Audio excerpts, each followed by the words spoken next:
My name is Misha Jones, and you're tuned into Season 1 of Cease and Assist, Episode 7, where I'm not talking law, I'm talking basketball. And here, women's basketball comes first. Now, I'm joined today with Coach Ronny Fisher from Campbell Women's Basketball, and Campbell was projected as a 15 seed going into the Women's NCAA Tournament until everything was canceled, the season was shut down. And this is part of the ongoing trend I'm having, where I'm going to sit down with coaches from some of the 14, 15, and 16 seed teams that were supposed to play in the tournament and had their hopes crushed as well as the rest of the country. So, Coach, thank you for joining me. How you doing today? I really hope that, you're safe, you're healthy, all that good stuff. Yeah, I'm doing great, Misha. Thank you for having me. So if you haven't followed the Camels this year, here's a little bit of a crash course. They went 21-8. As I mentioned, they were projected as a 15 seed into the NCAA tournament in the Greenville region. They won the Big South regular season title and therefore were awarded their conference's automatic bid once the conference championship was canceled. So, Coach, what else should folks know about the season that your team had? Well, first of all, Campbell University in general is just an amazing school, and I'm so blessed to coach here. We have amazing leadership from our president to our athletic director, and it's just a great environment to learn in. The people are amazing, and I think we've got great support from our administration in women's basketball. A beautiful place to play, and it's a neat place and a great league, and just feel like we're really getting better, and hopefully going to continue to do that, and just blessed to coach here. So from your point of view, I mean, as I said, you went 21-8. And for a mid-major program, that kind of, shakes the table a little bit. So from your point of view, what was it that clicked this season that made it so special? Yeah, I think it starts with just our players in general and our assistant coaches. And our team motto this year was sweat and serve. And it's really simple. And I've got a simple mind. I'm not very smart. We wanted to sweat and outwork our opponents, and we wanted to serve each other. And we really kept it simple, and our players bought into that. And I thought we did an excellent job of it. And I love winning, and we've had a couple good years back to back. But more importantly, the journey was amazing with our student athletes, and they're just awesome people to be around. And finished my 29th year of coaching, so some years you end with a really good vibe, and other years the vibe is not that great. This year it was a great vibe. And it's because of the kids we had and their commitment to our program and their commitment to each other. It was special. So what was your favorite moment from this year? As you said, you tried to keep it simple, but I'm sure there were those moments that kind of stood out for you as a coach. Well, I think probably my favorite moment is winning the championship, the regular season championship on our home court. And we had two seniors that were amazing. Both had played through multiple surgeries and just persevered their whole careers, and for them to hold that trophy up at midcourt and get to celebrate it on our home court, that's our first Big South championship in quite a while, and it was an amazing experience, and it was a great end to what we had put in and accomplished. And we were hoping to play in the postseason, but that's okay. I was really appreciative of that opportunity and the chance for them to do that. And tell me a little bit about those seniors. I mean, I looked at some of your statistics, and it didn't seem like points and scoring-wise anybody was really, just doing it all by themselves. It seemed like a pretty balanced scoring stats for the roster. So tell me a little bit about what made those seniors be able to carry this team this year. Yeah, that's a great question. Haley Barber is a senior, and she's been in the program 4 years. Her freshman year, she came and she had an okay freshman year. She tore ACL in the last game of the year, we're in the WBI, and watching her get through that injury and come back, and how she improved from her freshman year to her senior year is amazing. After her freshman year, I didn't imagine that she would be an all-conference player, and after her senior year, she's one of the best players in our league. She led us in so many different categories other than scoring,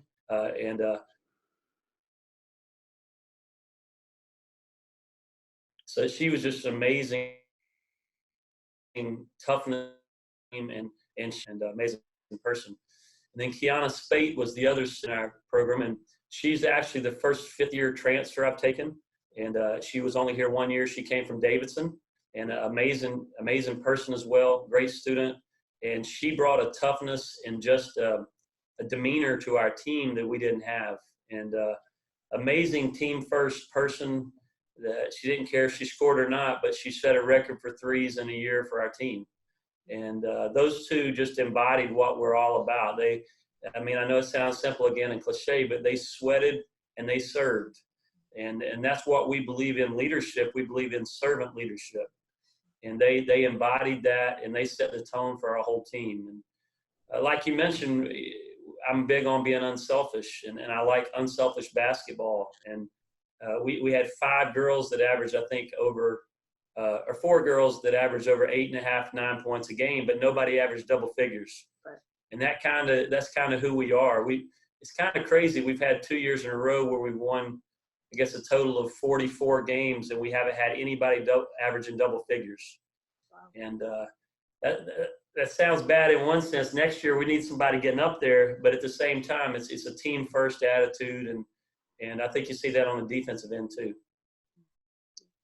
I mean, from all that you're telling me and from all that I saw, you've got a tight-knit group, because there's not many groups out there who can do what you all did this year without having, somebody be a breakout star or somebody shoulder most of the load. To really have an entire team focused and driven on the same goal and buy into that servant leadership, as you mentioned.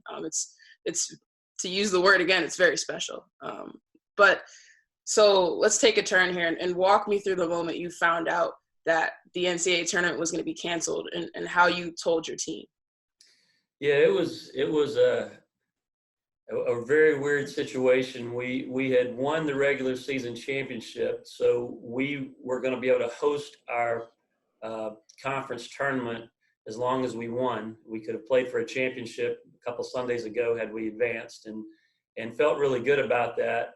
And we were actually on the court. We had a 55-minute workout the day of our Thursday game, and we were on the court preparing for Presbyterian College in our league. And halfway through the workout, our associate commissioner came in and told me the news that the tournament was canceled.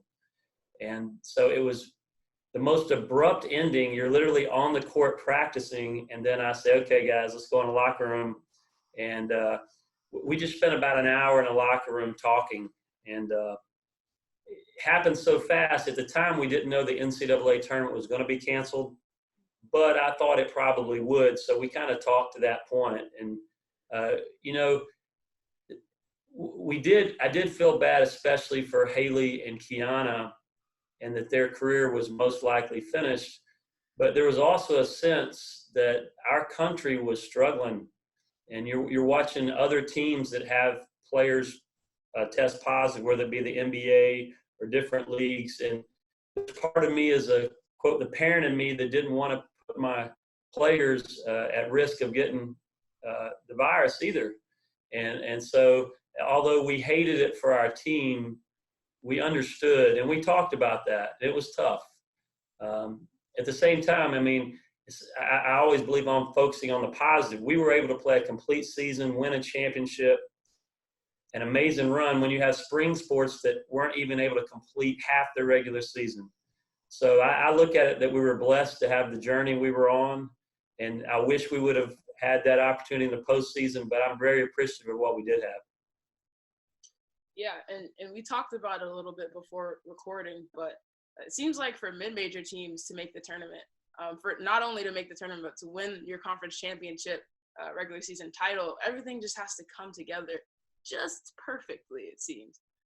So how do you think the cancellation affects your team as opposed to, the bigger name programs like the South Carolinas and the Oregons that seem to be in the tournament almost every year? Yeah, it's totally different. And I haven't ever coached in the NCAA tournament, and that's a personal goal of mine as well. And at the beginning of the year, we talked about that as a team. And my first practice, right before our first practice, we walked in the locker room, and Haley, I found out it was Haley, she had drawn a ring on the board. And our players were determined we're going to get a ring and we're going to play in that NCAA tournament. And to see that as a possibility, a very good possibility, and not be able to do it, it obviously hurts. And but at the same time, though, there are bigger things in life, and we get that, but it does hurt. And the great thing about it, except for Haley and Kiana, we'll have another chance to get after it next year, and hopefully get to the tournament. And we're looking forward to it. But it's tough. But you just have to deal with it. That's life, and we talk about that a lot.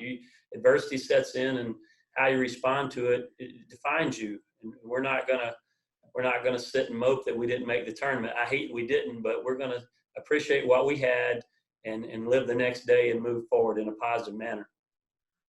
So speaking of moving forward and living the next day, how are you personally dealing with the COVID-19 crisis?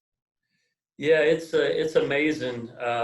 Just watching the news and seeing how families are affected and people are dying daily, and to watch, what's happening in some of the very tough areas like New York and Los Angeles. And we have some cases in our area, but it's nothing like they're experiencing. And, I have 3 kids of my own. My wife and I have been married 26 years, and we have everybody in our household right now, and they're all at home, going a little stir crazy. My 2 in college are, but we're all healthy and we're blessed. And our focus now is to see how that we can help somebody else and maybe serve someone in our community that's struggling or elderly. And we're trying to look for ways to help somebody else and get the focus off of ourselves.